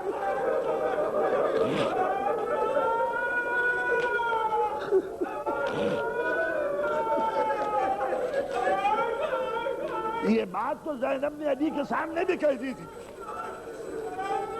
جب زینب چھوٹی سی تھی علی نے گود میں بٹھا کے کہا تھا اور بازو چومے تھے تو کہا بابا آپ روتے کیوں ہیں، بابا آپ روتے کیوں ہیں؟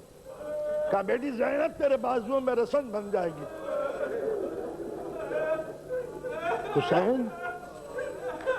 حسین کی بہن یہ سن لے گی؟ اب بات جانتے ہو مجھے جلال آ گیا تھا، میں کھڑی ہو گئی تھی بابا کی گود سے۔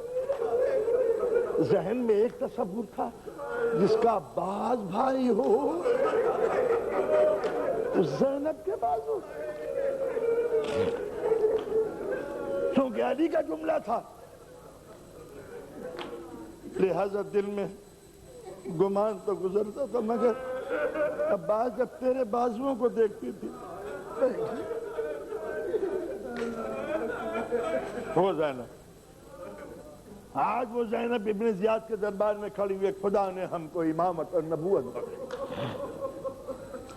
ابن زیاد نے انکار نہیں کیا کہ نبوت اور امامت کا شرف ہے۔ اب ابن زیاد نے رخ بدلا۔ زینب تم نے دیکھا ہمارے لشکر نے تمہارے سپاہیوں کو، تمہارے جوانوں کو کتنی جلدی خاک و خون میں غلطاں کر دیا۔ سوچا آپ نے اس ذلیل نے کیا جملہ کہا ہے ایک عورت کے آگے کہ تمہارے جوانوں کو کس طرح خاک و خون میں غلطاں کر دیا؟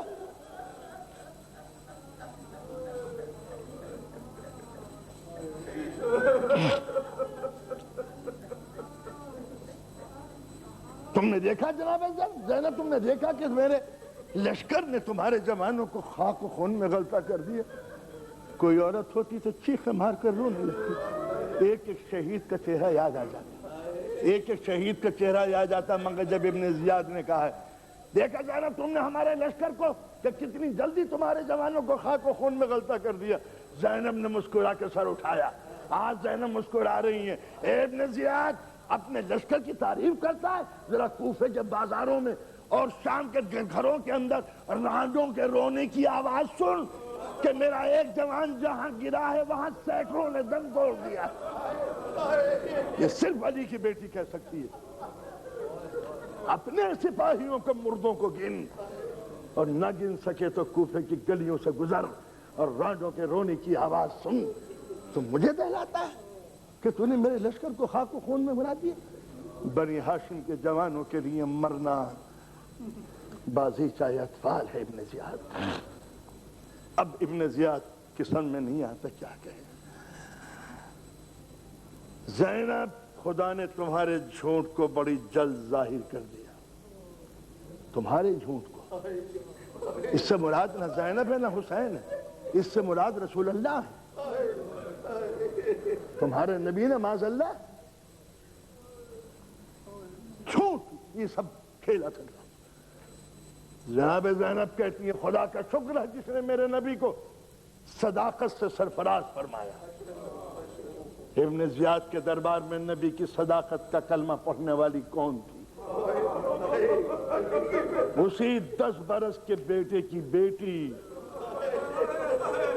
جو دعوت ذوالعشیرہ میں نبی کی تصدیق رسالت کر رہا تھا، وہ 10 برس کا علی جس نے آج زینب کو بڑھاپے میں بھی تصدیق علی کی گواہی کے لیے تیار کیا تھا۔ صرف علی ہی نے تصدیق نہیں کی، میری نسل تاریخ کے صفحوں کے اوپر خون سے نبوت کی تصدیق کی مہر لگاتی چلی جائے گی۔ یہاں علی سے مراد وہ 10 برس کا علی نہیں ہے، سلسلہ امامت ہے تا ظہور قائم۔ ہم گواہی دیں گے تمہاری نبوت۔ اور پھر اس کے بعد اب ابن زیاد کے پاس کوئی راستہ نہ تھا۔ ایک عورت کے سامنے ایک تھکا ہوا سردار جس نے ہتھیار ڈال دیے تھے، اب ایک ہی جملہ رہ گیا تھا رخ بدلنے کے لیے۔ زینب بڑی اچھی عربی بولتی ہو۔ اب زینب چیخ پڑی، یا رسول اللہ، آپ نے دیکھا کہ آپ کی بیٹیوں کی کیسی توہین کی جا رہی ہے؟ اے ذلیل ابن زیاد، میں اچھی عربی بولتی ہوں۔ ارے تو نے میرا باغ اجاڑ دیا، تو نے میری درخت کی شاخیں کاٹ دی، تو نے میرے پیڑوں کی جڑیں اکھاڑ لی، تو نے پھل نوچ لیے، میرے باغ میں بہار تھی، تو نے خزاں پیدا کر۔ یہ کہہ کے زینب نے مدینہ کی طرف رخ کیا، یا رسول اللہ، آپ کی امت کے ہاتھوں کیسی کیسی پریشانیاں ہو رہی۔ سید سجاد نے جب دیکھا کہ پھوپھی میں تاب نہیں ہے تو ایک مرتبہ پیچھے سے آگے کھڑے ہو گئے زینب، گویا اپنی دیوار کے۔ زینب کو سایہ کا سہارا مل گیا۔ تم کون ہو؟ علی بن الحسین۔ علی بن الحسین شمل کی طرف رخ کر کے کہتا ہے، کیا علی بن الحسین؟ کیا خدا نے علی بن الحسین کو ابھی تک قتل نہیں کیا؟ وہ کون جو کربلا میں شہید ہوئے؟ علی بن الحسین۔ امام سجاد کہتے ہیں وہ میرا چھوٹا بھائی علی بن الحسین، جن کو علی اکبر کہتے ہیں۔ پھر اس نے جملہ کہا جو میں جملہ نہیں دہراؤں گا۔ امام سجاد کہ میرا چھوٹا بھائی تھا جس کو تیرے ظالم سپاہیوں نے قتل کیا ہے۔ آپ نے سنا کہ اس کے اندر ایک بڑی باریک بات ہے۔ ابن زیاد نے کہا تھا کہ کیا خدا نے علی بن الحسین کو قتل نہیں کیا؟ یہ یہودیوں کا مذہب تھا جو بنی امیہ نے اختیار کیا تھا کہ جو کر رہا ہے وہ خدا کر رہا ہے۔ امام نے فوراً جواب دیا کہ تیرے ظالم سپاہیوں نے قتل کیا ہے، خدا کیوں قتل کرتا ہے؟ ان کا نام بھی علی بن الحسین تھا۔ کہ یہ کیسے ممکن ہے کہ بڑے زہریلے باقی رہیں اور چھوٹے زہریلے مارے جائیں؟ جلاد علی بن الحسین کی گردن جدا کر دے۔ جلاد چلا۔ جناب زینب جو تھک کے بیٹھ کے رو رہی تھی اب اٹھی۔ کیا کہا تو نے ابن زیاد؟ کیا کہا؟ علی بن حسین کے قتل کا فرمان صادر کیا ہے میں نے. علی بن حسین کے قتل کا سامان.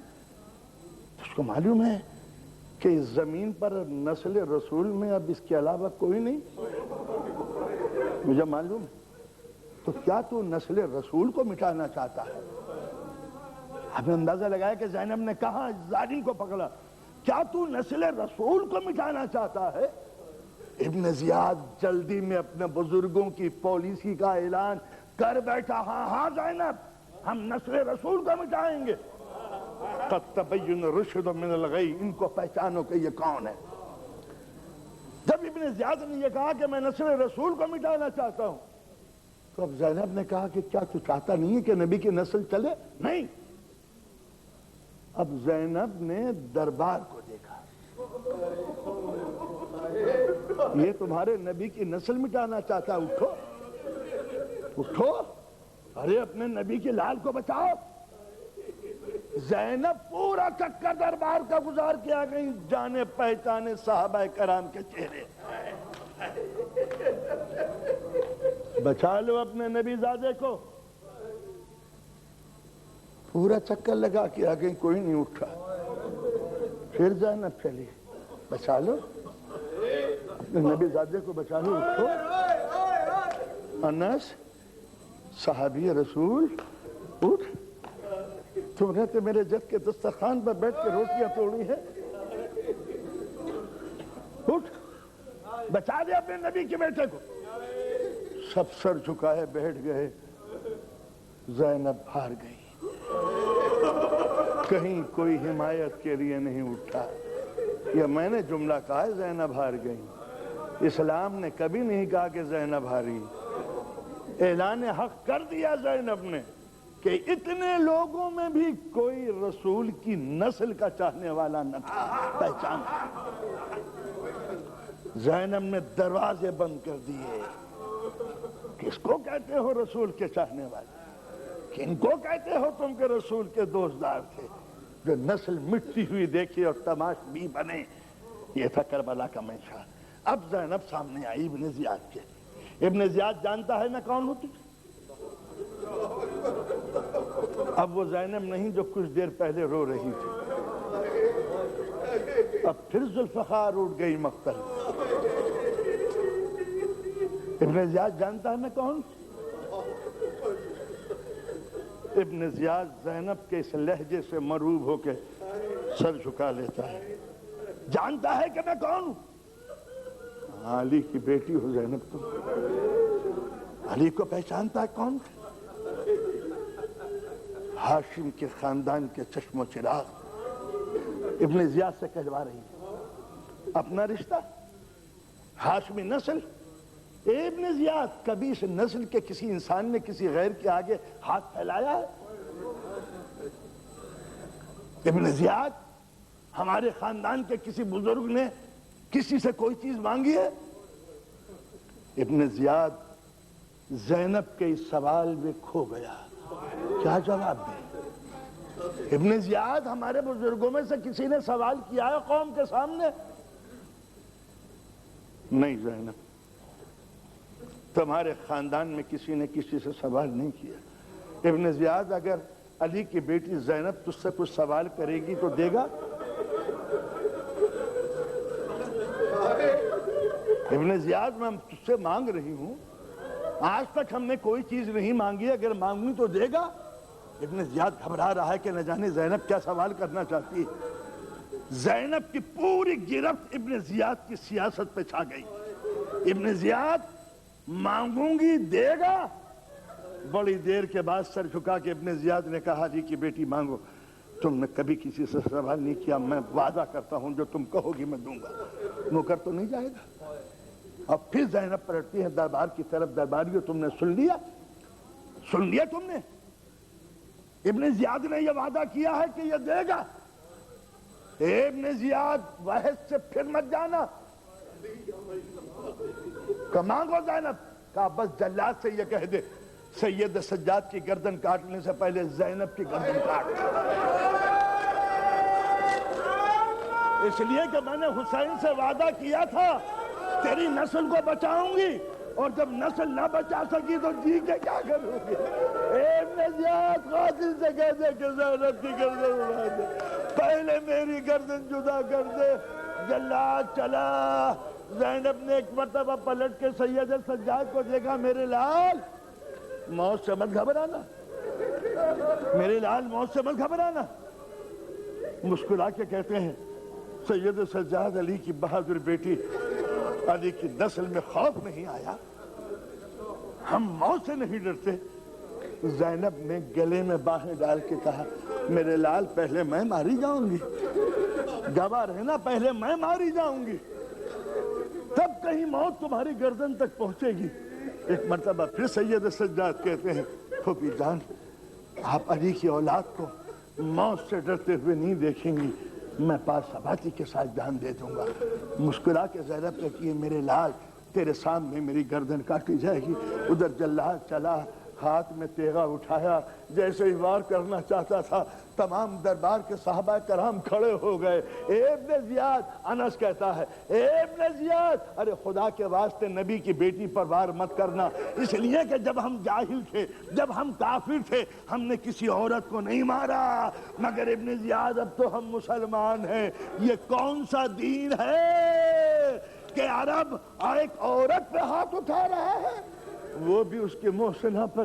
یہ ابن زیاد، یزید کی سیاست کا بھرم کھل گیا، ابن زیاد ہار گیا، زینب کو زندگی نہیں ملی، اسلام مسکرایا۔ قد تبین الرشد من الغی، یہ وہ حق و باطل کی فتح تھی کہ جس کا آج تک دنیا میں کوئی جواب نہیں، مگر ابھی تو اعلان حق بہت دور تک کرنا ہے۔ اب شام کا بازار آیا، دنیا اکٹھی ہو گئی بھیڑ لگائے ہوئے، سید سجاد شرم سے جھکا ہوا سر، بیماری اور تاپ کی کمزوری، گلے میں توقع گرا بھار، آہنی زنجیروں میں جھکڑی ہوئی عصمت کی زندگی، پیروں سے خون بہہ رہا ہے مگر عزم کی تاریخ لکھی جا رہی ہے۔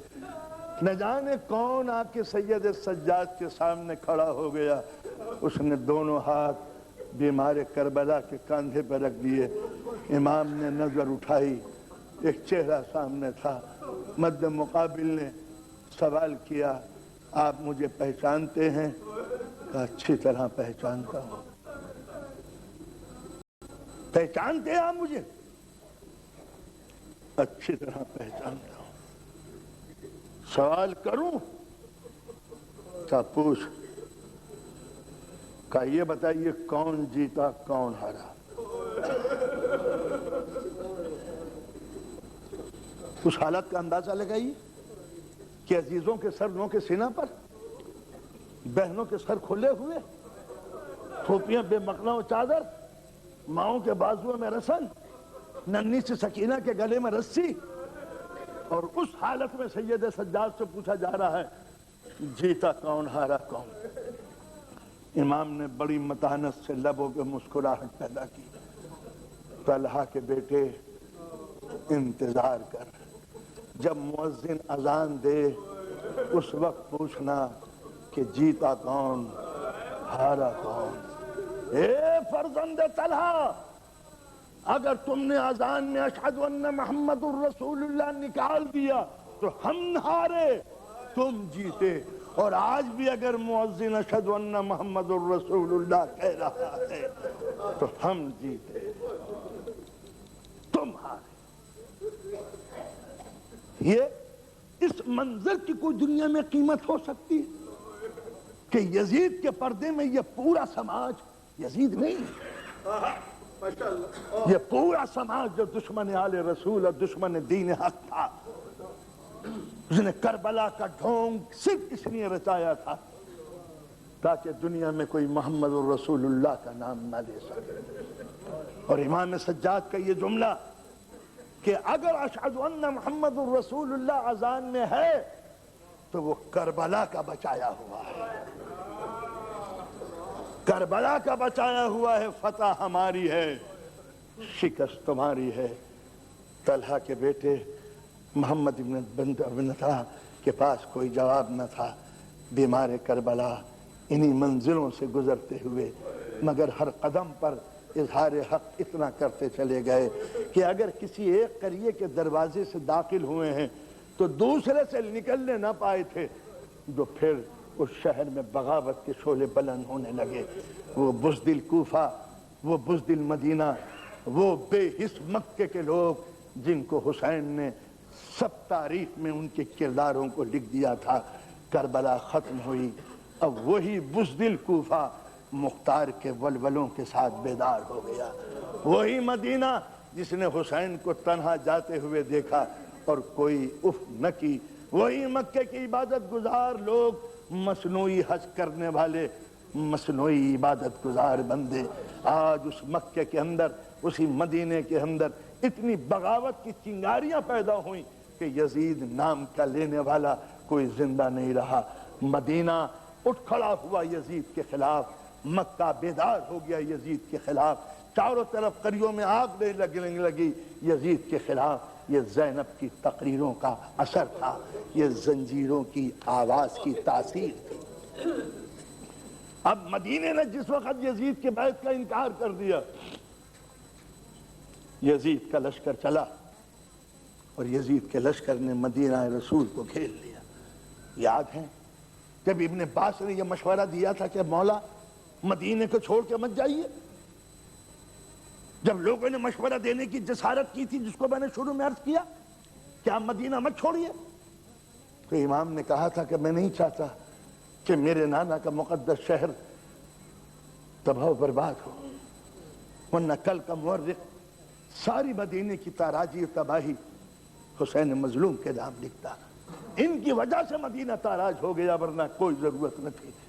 امام نے مدینہ چھوڑ کے مصیبتیں لے لی، مگر مورخ کو یہ لکھنے کا موقع نہ دیا کہ مدینے کی تباہی حسین کے سبب سے ہوئی، میں جا رہا ہوں۔ یہ بھی موقع نہیں دیا کہ کل کو تم یہ کہتے کہ یزید ایسی جسارت نہیں کرتا، بڑا شریف تھا، امیر المومنین تھا، جنہیں کیا کیا تھا، وہ ایسا حرکت نہیں کرتا کہ نبی کے شہر کو تباہ و برباد کر دیتا۔ اس نے حسین بن نمیر کو بھیج دیا۔ حسین بن نمیر آیا اور اس نے مدینے والوں نے اس کا مقابلہ کیا۔ لشکر زیادہ تھا، مدینے والوں کی شکست ہوتی رہی، مدینے کی گلیوں کے اندر خون بہنے لگا۔ 30,000 صحابہ کرام کی اولاد مدینے میں کام آ گئی، انصار و مہاجرین کی 30,000 کی۔ 10,000 وہ افراد تھے کہ جو صحابہ کرام کی نسل کی پہلی کڑی تھی۔ عورتوں کی عزت و آبرو عام ہو گئی، لوٹ لو عورتوں کی عزت۔ صحابہ کرام کی بیٹیوں کی عزت لوٹی جانے لگی، اور مسلمان آج تک چپ ہے۔ مسئلہ صحابیت کی عظمت کا نہیں ہے، مسئلہ ہے ابو سفیان کے نجس خون کی حمایت کا۔ اس کی حمایت باقی رہے، چاہے وہ کچھ بھی ہو جائے۔ 1,000 ناجائز بچے پیدا ہوئے ان لڑکیوں کے، جو شام کے لشکر نے ان مقدس بیٹیوں کی عزت و آبرو نوچ لی تھی۔ مسجد رسول میں گھوڑے باندھے گئے، لیت کے انبار لگ گئے، اذان مفقود ہو گئی، نماز تمام ہو گئی۔ مسجد رسول میں بیٹھ کر اوباش شامی یزیدی سپاہیوں نے شراب نوشی کی، زنا عام، لوٹ مار عام، بے عزتی عام، جتنی بھی برائیاں چنگیز خاں کے لشکر میں ہو سکتی تھیں، اس سب سے کہیں زیادہ ان مسلمان بہروپیوں نے نبی کے مقدس شہر کی تاراجی کی۔ یہ وہ یزید تھا جس نے کربلا کے اگلے سال یہ قیامت بپا کی۔ اس کے بعد لشکر آگے چلا اور بسر بن ارتاد کے چارج میں مکہ معظمہ آ گیا۔ وہاں مدینے کے بعد مکے کی تاراجی کی، غلاف کعبہ جلا دیا، دیواریں منہدم کر دی، خانہ کعبہ کا سامان لوٹ لیا اندر جا کے۔ مسلمان تھے، اتنی لاشیں لگ گئی صحن خانہ کعبہ میں، مہینوں تک یہ لاشیں سڑتی رہیں۔ خانہ کعبہ میں نہ طواف ہوا نہ عبادت ہوئی۔ یہ تھا وہ کربلا کا اصل پس منظر کہ دنیا ان لاشوں کو دیکھے، ان بے گناہ بیٹیوں کی بے عزتی کو دیکھے، ان کی گود میں پلنے والے اس جرم کو دیکھے جو 1000 کی شکل میں تھے۔ اب بتاؤ اسلامی مورخ کیا فیصلہ کرے گا؟ تاریخ اس یزید اور یزیدیوں کے مسلک کے متعلق کیا فیصلہ صادر کرے گی؟ جو خانہ کعبہ کو توڑ دے وہ یزید، جو مدینہ کو تاراج کر دے وہ یزید، جو امام حسین کو ذبح کر دے وہ یزید۔ ان تینوں چیزوں کو ایک ہی صف میں کھڑا کر دو، خدا کا گھر، نبی کی مسجد، نبی کا بیٹا۔ مسلمانوں نے جب کسی کو نہ چھوڑا تو کس کی عظمت کا تم انکار کرو گے اور کس کی حقیقت کا گن گاؤ گے؟ اس کے بعد بھی اگر تم 1400 سال کے بعد تم کو یزید امیر المومنین نظر آتا ہو، یزید رحمت اللہ نظر آتا ہو، یزید جائز خلیفہ نظر آتا ہو، تو ان 1000 بچوں کے مقدر کو کیا کہو گے؟ ان 30,000 صحابہ کرام کی نسل کے بے گور و کفن لاشوں کو کیا کہو گے جو یزید اور یزیدیوں کے مسلک اور ان کے صحیح دین کی غمازی کر رہا ہے؟ تو اس کے معنی ہے کہ تمہیں یزید پلید اتنا پسند ہے، نہ صحابہ رسول تمہیں پسند ہے۔ اس کا معنی ہے کہ وہ سب فریب ہے جو تم صحابہ کرام کی عظمت کا انکار کرتے ہو، اور نہ ان کے ناموس کا، نہ ان کی عزت و آبرو کا، سب کچھ لٹ جائے، نسل سفیانی پر آنچ نہ آئے۔ یہ وہ مذہب ہے جو ہندا کے نجس خون سے پیدا ہوا ہے، یہ وہ دین ہے جو ابو سفیان کا ڈھالا ہوا ہے، جو شرابوں کے نقرئی قہقہوں کے اندر قرآن مجید کی قرأت کا مذاق اڑایا گیا، اور جہاں پر رباب و چنگ کی مدھر آوازوں کے اوپر اذان اور قرآن کو ہمیشہ کے لیے قربان کر دیا گیا۔ تم نے نبی کے گھرانے ہی کو ختم نہیں کیا، پھر تمہارے حوصلے تھکے بھی نہیں۔ اگر کوئی خاموش بیٹھا ہے تو تمہیں وہ بھی ناگوار۔ امام حسین کے لیے تو کہا جا سکتا ہے کہ انہوں نے انکار بیعت کیا تھا لہذا ہم نے قتل کر دیا۔ امام سجاد کے متعلق کیا کہو؟ بیعت لے لی؟ امام حسین تو کربلا میں دور تھے، امام زین العابدین سے بیعت لے لی، عباس سے بیعت لی، دور تھے اس لیے، اور ہاتھ کھلے ہوئے تھے، کسی کے مجال نہ تھی جو شیروں کے کھلے ہوئے ہاتھوں کی تلواروں کی موجودگی میں سوال بیعت کر سکتا۔ لیکن جس کے ہاتھ بندھے ہوئے ہیں اس سے بیعت لو، اسے بلاؤ اپنے پاس، ہاں ہاں بیعت ہو گئی وہ جھگڑا ختم ہو گئی۔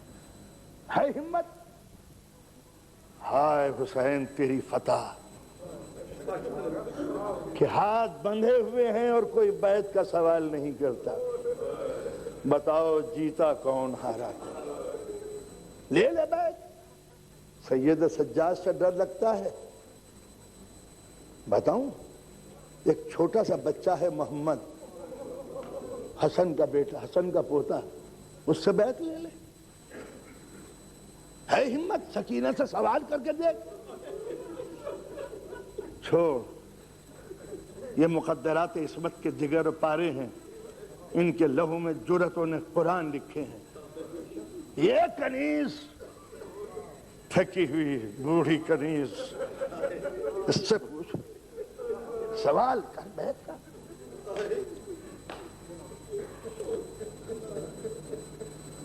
اچھا، جب مدینہ لٹ رہا تھا اور بچے ہوئے باقی لوگوں سے یزید نے بیعت لی، مکہ والوں سے، مدینے والوں سے، کیا کہا تھا حسین بن نمیر کو؟ سب سے بیعت لینا، سید سجاد سے بیعت مت لینا۔ کیوں نہ لینا؟ کہا جب بھی ان سے سوال بیعت ہوگا کربلا سامنے آ جائے گی، اور ایک ہی کربلا کا وزن نہیں اٹھ رہا۔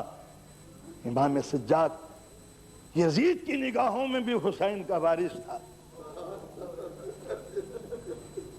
لہذا مدینے کی تاراجی کے بعد بھی سب سے بیعت لی گئی، امام سجاد سے بیعت نہیں لی گئی۔ یہ جب اسی دوران میں پلید ابن زیاد یزید کا انتقال ہوا، سب کچھ تاراج ہو گیا۔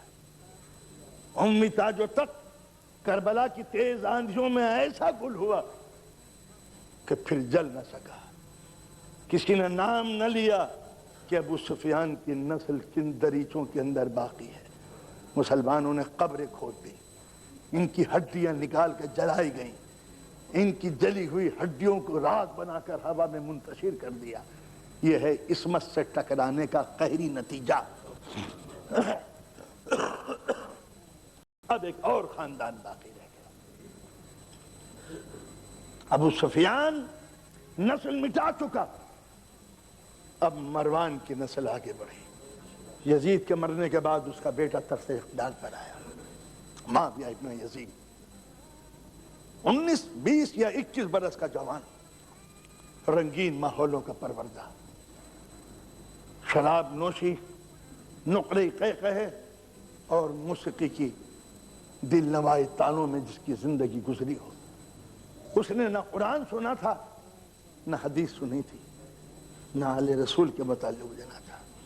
وہ تخت پر بٹھایا گیا اور اس نے آج اعلان کیا، کس تخت پہ بٹھاتے ہو؟ میں اس تخت پہ بیٹھوں جس کے پائے رسول کے گھرانے کی لاشوں پر رکھے ہوئے، وہ قبا پہن لوں جس میں معصوموں کے خون کے دھبے آویزاں، وہ تاج اپنے سر پہ رکھ لوں جو زہرا کی بیٹیوں کی تاراجی کے نتیجے میں ڈھالا گیا۔ کیا سمجھتا ہو تم؟ مجھے نہیں چاہیے۔ اب اس نے فقرہ کہا ہے، میرے بزرگوں نے غلطیاں کی، میرا باپ ظالم تھا، میرا دادا غاصب تھا، انہوں نے حق کے خلاف بغاوت کی، میں اس کے تخت پر بیٹھنے کے لیے تیار نہیں۔ لے جاؤ اپنے تاج و تخت۔ ہاں، اگر تمہیں واقعاً کوئی خلیفہ چاہیے تو مدینہ چلے جاؤ۔ ایک گھر میں ایک ضعیف بیمار رو رہا،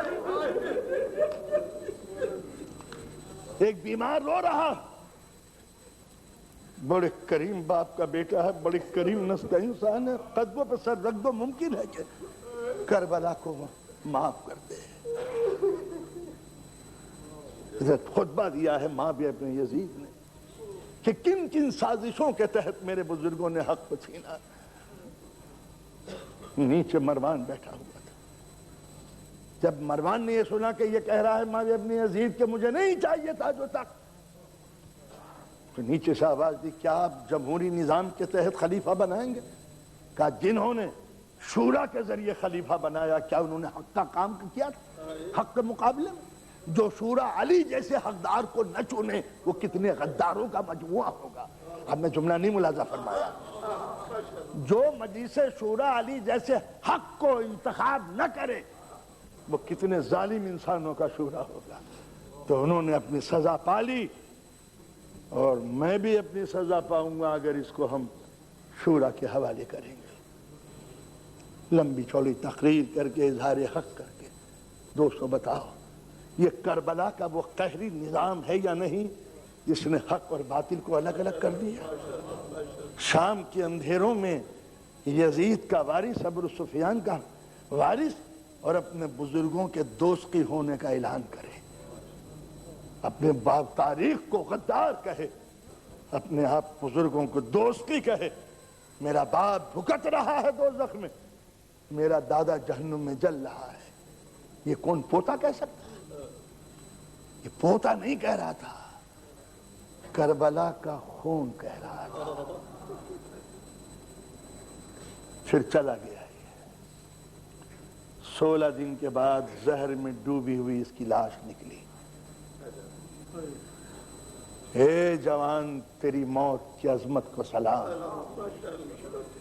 تو نے کربلا کی حمایت کر کے تاریخ کربلا کا ایک اور وقت بڑھا دیا، اور تجھ پر سلام کر کے ہم نے یہ بتا دیا ہم نسلی تعصب میں مبتلا نہیں ہیں۔ جہاں حق ہوتا ہے ہم سلام کرتے ہیں۔ لہذا مروان کی نسل برسر اقتدار آئی۔ مروان چند مہینے خلیفہ رہا، پھر عبد الملک آ گیا۔ عبد الملک امام زین العابدین علیہ السلام سے ٹکرانے کی کوشش کرتا رہا۔ حج کا زمانہ ہے، عبد الملک خلیفہ پیچھے پیچھے، امام حق آگے آگے، اس کو توہین محسوس ہوئی۔ کہا امام سجاد تم میرے آگے آگے چل رہے ہو؟ کہا قائد ہمیشہ آگے چلتا ہے، تم اس طرح اکھڑ اکھڑ کے مجھ سے باتیں کر رہے ہو جیسے میں نے تمہارے باپ کو قتل کیا ہے۔ امام کہتے ہیں میرے باپ کے قاتلوں کا انجام تو نے دیکھ لیا، اگر تجھ کو بھی شوق ہو۔ عبد الملک پیچھے ہٹ گیا، تو اپنی دولت سے مجھے ڈرانا چاہتا ہے۔ امام نے ایک مرتبہ اپنی ردا اتار کے زمین پہ بچھائی، مالک اسے موتیوں سے بھر دے۔ موتیوں کا ڈھیر لگ گیا۔ امام نے کہا فقراء لو، ایک لوٹنے والا خلیفہ کھڑا ہوا ہے، ایک لٹانے والا امام ہے۔ تو ہماری مجبوری کو مظلومی سمجھتا ہے۔ امام کبھی مجبور نہیں ہوتا، مظلوم ہوتا ہے۔ ہمارے اختیار میں کوئی کمی نہیں ہے، اللہ کی بخشش و عنایتوں میں کوئی کمی نہیں ہے۔ ہماری مظلومیت ایک سبب کے تحت ہے، یہ لاچارگی نہیں ہے۔ ہم اس وقت بھی آزاد تھے جب ہاتھوں میں ہتھکڑیاں تھیں، آزاد نہ ہوتے تو پھر باپ کی نماز جنازہ کیسے پڑھتے؟ تمہاری ہتھکڑیاں تمہاری نگاہوں کے لیے ہیں، ہم ہر وقت آزاد ہیں۔ یہ امام زین العابدین، فقراء کی مدد کرنا۔ 25 حج پیدل کیے پاپی ادا اس مظلوم انسان نے، جس کی ساری زندگی تقوی طہارت میں گزر گئی۔ رات کو اپنے کانوں پہ روٹیوں کا وزن لے کے جاتا، یتیم کو پتہ بھی نہیں چلتا کون آ کے دے گیا، جس کی آنکھوں کے سامنے اس کے گھرانے کے چھوٹے چھوٹے بچے بھوکے رہے ہوں۔ آج وہ امام سجاد ہر بر کو دنیا کی روٹیاں دے رہا ہے۔ وہ امام سجاد جس کو پھر عبد الملک کے بیٹے نے، ولید نے، خاموش زندگی سے اتنی کرنے پھوٹ رہی تھی کہ شام کی تاریکیوں نے دم توڑ دیے، اور ایک خاموش امام کی زندگی کو برداشت نہ کرنے کی بنا پر زہر سے امام کو شہید کر دیا۔ وہ کیا شہید کرتا، امام اپنی زندگی کا مقصد پورا کر کے گئے۔ جن چیزوں کی بنیاد ڈالنی تھی وہ بنیاد ڈال دی۔ ایک یہی فرش عزا ہے جو سید سجاد کی ہی ذات ہے، وہ زینب کے نوے ہیں جو آج کانوں میں گونج رہے ہیں۔ وہ زہر کھا کے چپ ہو گیا، مگر اس کے نوحے آج بھی آپ کی زبانوں پہ ہیں۔ اکبر کربلا میں اب نہیں ہے، مگر جب تک جوان سینے پہ ماتم کرتا رہے گا، اکبر کا دل دھڑکتا رہے گا۔ آج وہ امام سجاد نہیں ہے، مگر میرے مولا تیری زخمی کمر کا واسطہ، جب تک وہ زخمی کمر آنکھوں میں رہے گی، ہمارے جوان اپنی کمر کو شبیہ بناتے رہیں گے کہ بیمار کربلا۔ جوانوں اب جب کبھی ماتم کرنا تو اکبر کی یاد کر کے، 18 برس کے کڑیل جوان، آج ایک تیرا سینہ نہیں ہے مگر تیرا دل کروڑوں سینوں میں دھڑک رہا ہے۔ اے بیمار کربلا، اے بیمار کربلا، اے سفیر حسینی جو شام تک پہنچ گئے۔ مسلم کے بعد تو دوسرا مسلم ہے جس نے حسین کا پیغام یزید پلید کے دربار میں بہا۔ وہ خاموش ہو کے سو گیا۔ بیٹا موجود ہے، اولاد موجود ہے، محمد باقر ہیں، زید ہیں، اور بیٹے موجود ہیں۔ باپ کا جنازہ کس شان سے اٹھا ہوگا، مدینے کی سوگوار فضا ہوگی، بیوائیں نکل آئیں، رانڈے نکل آئیں روتی ہوئی۔ آج وہ رات کو کھانا نہیں دے گیا جو آیا کرتا تھا، یتیم بچے بلک بلک کے رو رہے تھے۔ آج ان یتیموں کو پتا چلا کہ ان کا والی و وارث کون تھا۔ اے سید سجاد، ارے زہر تو ملا مگر کم از کم تشنہ نبی کی حالت نہ تھی۔ مولا سجدے کے اندر دم نکلا، کسی نے سر تو نہیں کاٹا۔ مولا دوستوں نے جنازہ اٹھایا، مگر آپ کی آنکھیں کربلا میں اپنے باپ کے جنازے کو اٹھانے والا دیکھ رہی تھی۔ دل تو کہتا ہوگا بابا جس کے اتنے بیٹے موجود ہوں، آپ کا لاشا بے گور و کفن رہے، آج مدینوں کی گلیوں سے بیمار کربلا کا حسینوں سے دور ہوگا، اور اس کی وابستگی ایمان، عمل، تلقین اور ثبات قدم اور صبر کے اوپر ہے۔ تو عقل کی دنیا علم کی بنا پر زندہ ہے، جیسے یہ جسم زمین کی اجزاء سے مرکب ہے، ذہن انسانی علم سے مرکب ہے، اور جب علم ہے تو انسان پیدائشی اعتبار سے علم حاصل کرنے کی صلاحیت لے کے پیدا ہوتا ہے۔ یہ ہیومن انسٹنکٹ ہے، کیوریسٹی ڈیولپ کر کے، ذوق تجسس بھڑکا کے انسان کو علم حاصل کیا جائے۔ یہ ذوق آیا کہاں سے؟ انسان کے اندر، یہ فطرت کے اندر یہ ذوق علم آیا کہاں سے؟ تو بات اس وقت کی ہے کہ جب پروردگار عالم نے آدم کو دنیا میں بھیجا تو یہ کہہ کے بھیجا علم آدم الاسماء کلہا۔ ہم نے آدم کو کل کا کل علم دے کے بھیجا۔ جس کو بھیجا وہ آدم تھا، جو آدم تھا وہ خلیفہ تھا، جو خلیفہ تھا وہ معصوم تھا۔ اس کے معنی یہ ہوئے کہ جب کوئی معصوم خلیفہ آئے گا وہ پڑھا لکھا ہوگا، جاہل نہیں ہوگا۔ بنی آدم جو ہوگا وہ پیدا ہوگا جاہل، مگر ذوق علم لے کے آئے گا۔ باپ کے ترکے میں ہمیں ذوق علم ملا ہے، آدم کو قدرت کی طرف سے علم ملا ہے۔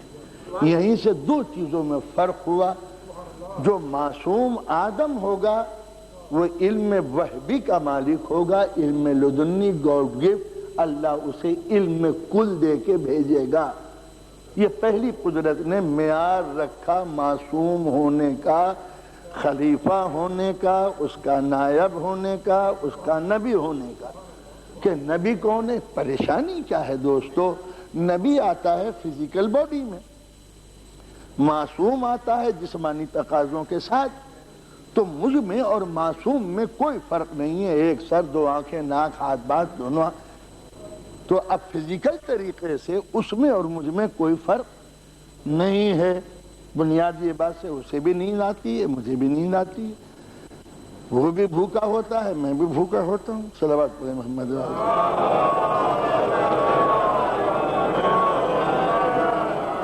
صلوات پڑھیں محمد علیہ۔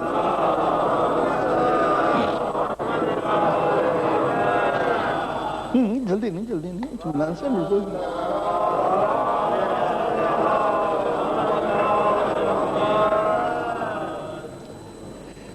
کیا میں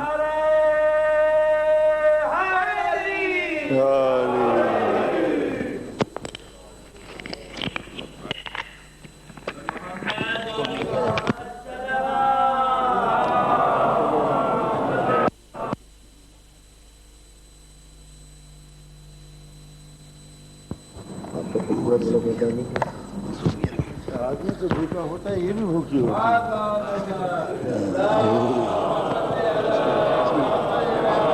صلوات پڑھیں محمد والے محمد۔ میں عرض کر رہا تھا کہ بنیادی اعتبار سے معصوم اور میرا جسم ایک جیسا ہے، تو اگر میں بھی یہ کہنے لگوں کہ میں بھی معصوم ہوں، کیا پریشانی کی بات ہے؟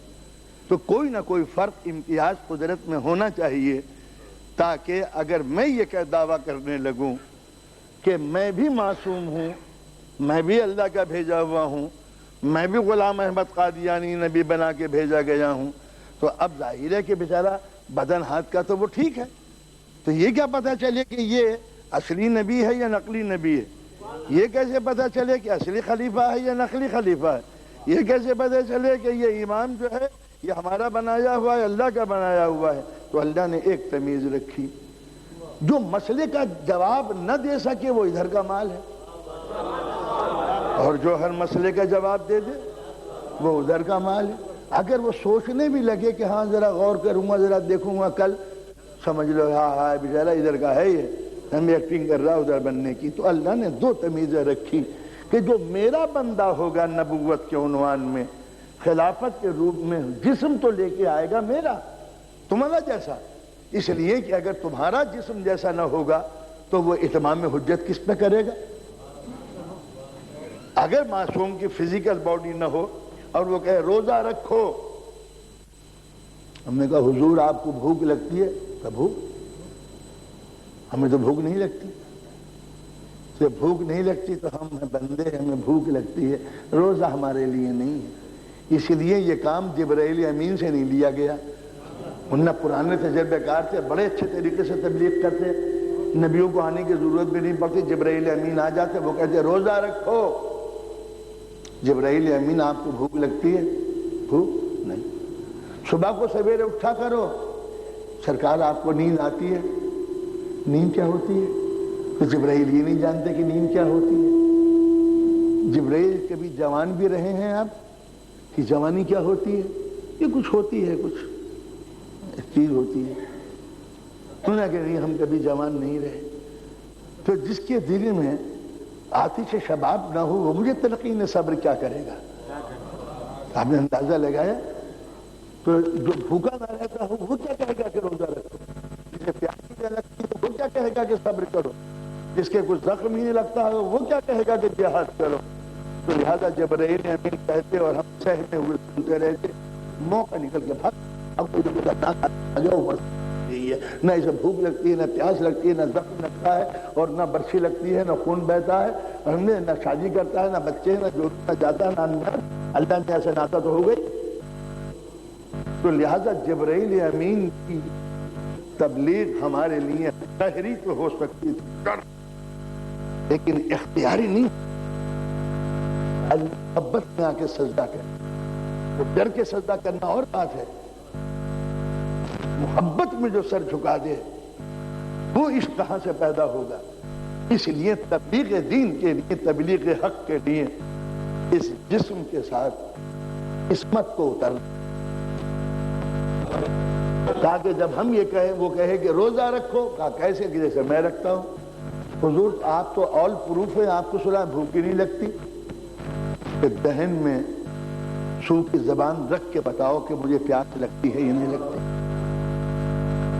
بھوک اتنی لگتی ہے کہ جو کی روٹی اٹھنے سے توڑتا ہوں۔ اگر بھوک نہ لگتی اور بھوک اثر نہ ڈالتی تو یہ جو کی روٹی گھٹنے سے توڑنے کی، اور جب وہی روٹی کسی فقیر نے چبانی چاہی تو گلے میں پھنس گئی، تو اس کے معنی یہ ہوئے کہ بشری تقاضے تو تھے۔ اگر بشری تقاضے نہ ہوتے تو شب ہجرت سونے کا حکم کیوں ہوتا کہ سو جاؤ؟ اس لیے کہ فرشتہ تو بیچارہ کبھی سوتا نہیں۔ تو جب نیند نے ثابت کر دیا کہ نیند ہے تو اب صبح کے اٹھنے میں ثواب معلوم ہونے لگا۔ صبح کے اٹھنے میں ثواب کیوں ہے؟ کہ نیند آ رہی تھی تو قدرت نے نیند دی تو بندے نے سینے سے لگا لیا۔